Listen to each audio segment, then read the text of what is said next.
Vítam vás pri poslednom vydaní Rožňavského magazínu v tomto letnom období. Dnes sme si pre vás pripravili témy z verejného života, ale aj ľahšie a zábavnejšie reportáže z kultúrneho diania v našom meste. Pozrime sa teda spoločne na dnešnú ponuku. Príjemné sledovanie. Koše na psie exkrementy stále chýbajú. 4. ročník letného kina. Petra z Rožňavy, ktorá študuje animovanú tvorbu, praxovala v rožňavskej televízii.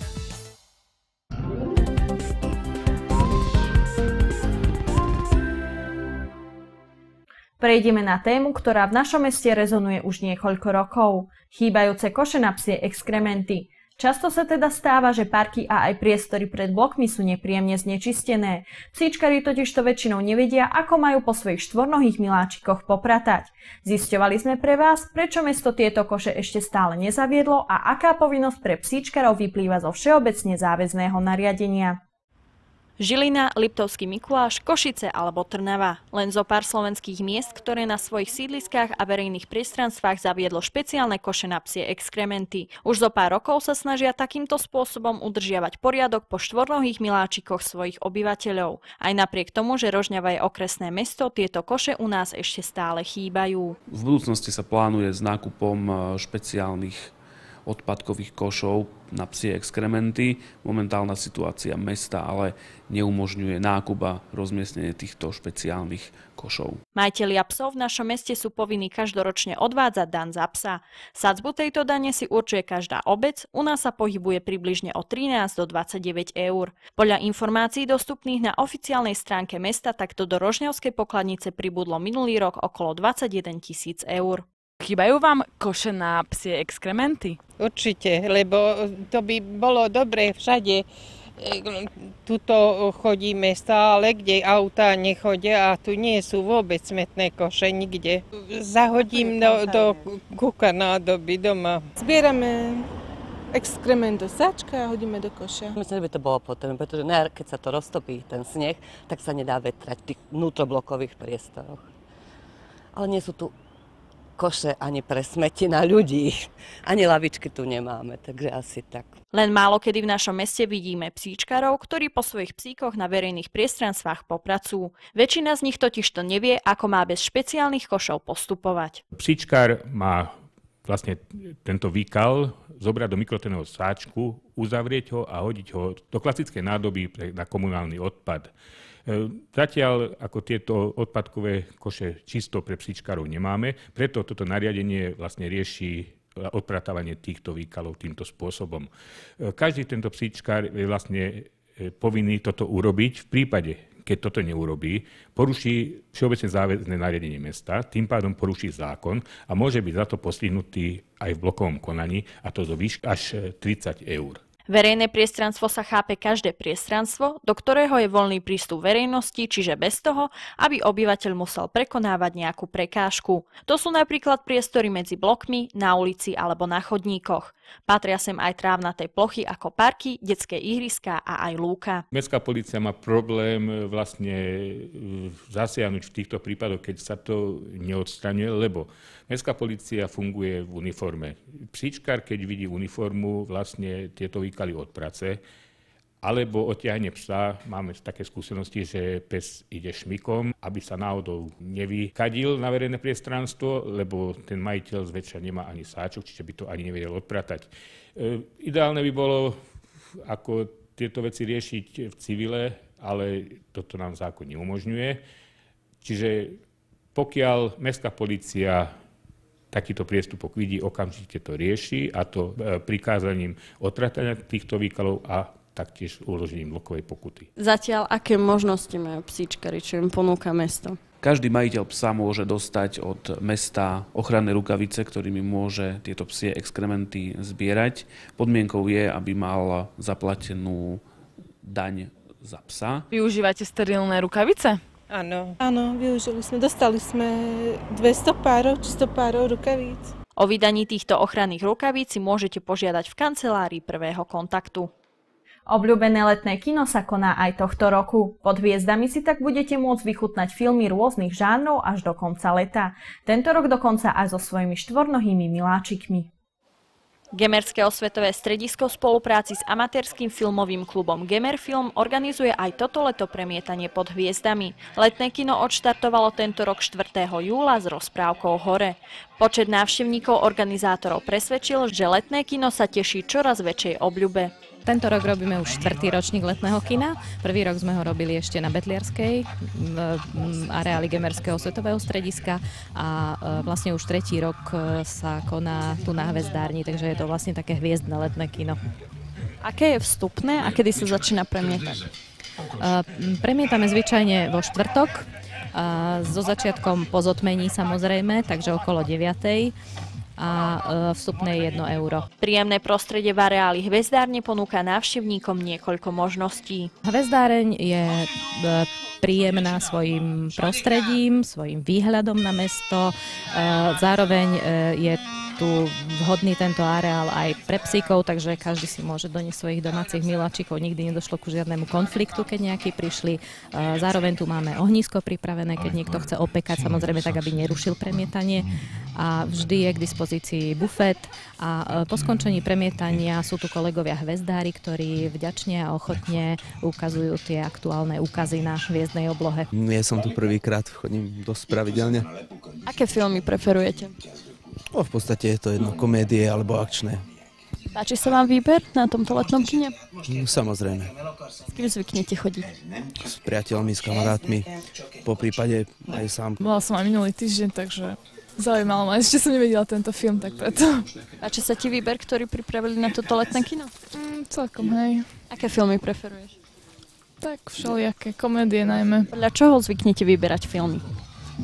No, filmy sa snažíme vyberať tak, aby sme zastúpili všetky žánre, aby sme zaujali rôzne vekové kategórie, takže vždy sú to od animovaných filmov cez hudobné, komédie, proste také akože ľahšie, zábavné veci na leto. Po adrenalinovom a maďarskom večeri tak mesiac júl ukončí hudobný večer s filmom Miloša Formana s názvom Amadeus. Na august máme pripravený tiež pestrý program, v ktorom budú zastúpené jednak výber z Medzinárodného festivalu študentských filmov, potom bude taký český retro večer, budeme mať orientálnu noc v období hviezdneho letného úkazu a to je padanie Perseid, to je taký obľúbený letný, to sú tie padajúce hviezdy, takže tam bude orientálna noc so všetkým, čo k tomu patrí. Film tematicky vybratý, bude čajovňa, brušné tanečnice, takže celé také ako téma Orientu. A záver augustový bude patriť rokovému večeru, takže tam bude taký rokový film a plus bude vystúpenie živej kapely. Počasie tohto roku je nevyspytateľné. Po obrovských horúčavách poklesla teplota a počas niekoľkých letných večerov sme boli sužovaní dažďami. Letné kino je však pripravené aj na tieto prípady. Pre prípad dažďa sa nám tento rok podarilo zabezpečiť a vďaka teda podpore nadácie Intenda, ktorá už teda 4. rok od začiatku celý tento projekt letného kina podporuje, tak vďaka ich finančnej podpore sa nám tento rok podarilo zakúpiť tento prístrešok, ktorý tu aj teraz môžeme vidieť a ktorý sa práve veľmi hodí, keď sa spustil dažď. Viac informácií o letnom kine, ako aj program môžete nájsť na oficiálnej stránke Gemerského osvetového strediska a filmového klubu, ako aj na známej sociálnej sieti. Petra Žilková z Rožňavy praxovala v rámci svojho štúdia v rožňavskej televízii. 17-ročná Petra, ktorá študuje animovanú tvorbu na Strednej škole úžitkového výtvarníctva v Košiciach, využila plnohodnotne svoj čas v mestskom televíznom štúdiu od 11. do 15. júna. Mladá rožňavčanka Petra Žilková od detstva rada kreslí. Vďaka vášnivému vzťahu ku kresleniu si Petra vybrala pre svoj osobný rozvoj štúdium na Strednej škole úžitkového výtvarníctva v Košiciach, kde sa venuje štúdijnému odboru animovaná tvorba. Robíme skupinové filmy a individuálne. Doniesla som 2 svoje individuálne, čo sme dostali témy a urobil každý zvlášť a jeden skupinový, ktorý sme poslali aj do súťaže Cineama. Minulý rok sme vyhrali prvé aj druhé miesto na celoslovenskej.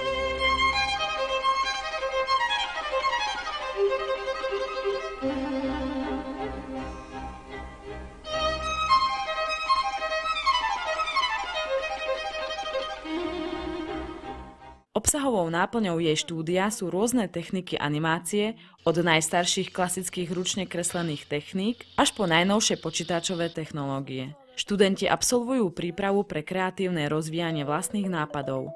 Pri práci s 2D a 3D programami vytvárajú priestorové modely scény, osvetľujú a zobrazujú scénu pomocou virtuálnej kamery a na základe vlastných scenárov a dramaturgie vytvárajú finálny výstup na filmovom plátne alebo obrazovke. V škole robíme animácie ako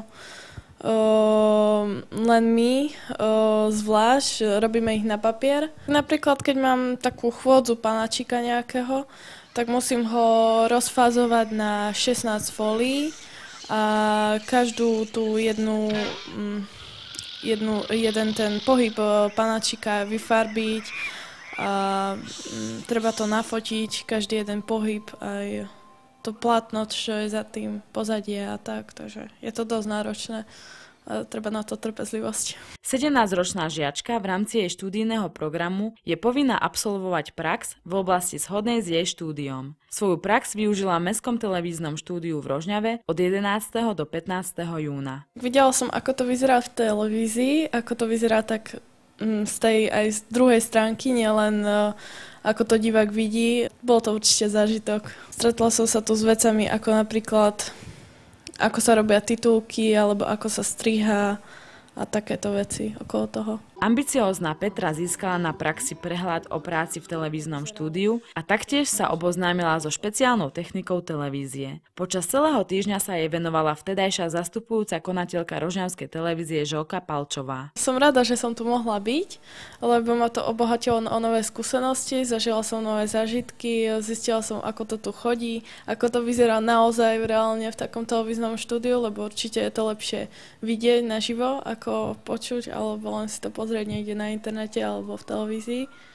A keby som tu mohla prísť na budúce, tak by som bola rada. Škola úžitkového výtvarníctva Petru pripraví uplatniť sa na trh práce ako samostatný výtvarník, animátor, zaoberajúci sa reklamou, tvorbou web stránok, filmom a dizajnom, alebo ďalej študovať na vysokých školách umeleckého zamerania.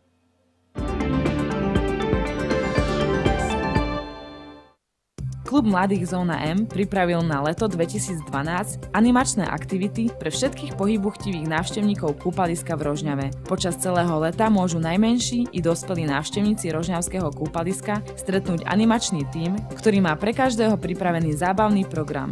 Animačný tím Zóny M, ktorý tvoria študenti rožňavských stredných škôl, môžete na kúpalisku v Rožňave stretnúť v čase od 12. do 16. hodiny.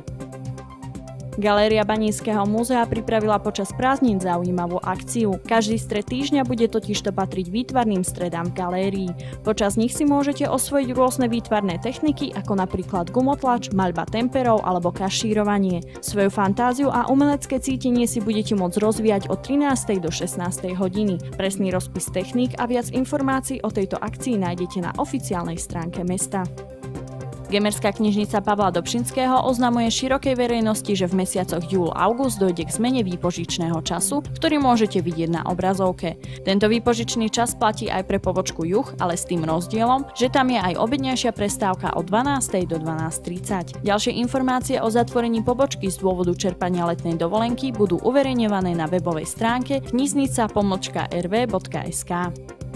Mesto Rožňava ako zriaďovateľ materských škôl určuje v školskom roku 2011-2012 prevádzku počas letných prázdnin v nasledovných materských školách. Materská škola ulica Štítnická v termíne od 2. júla do 31. júla 2012. Počet zapísaných detí 128, počet tried 6. Materská škola ulica Ernesta Rota v termíne od 1. augusta do 24. augusta, počet zapísaných detí 84, počet tried 4.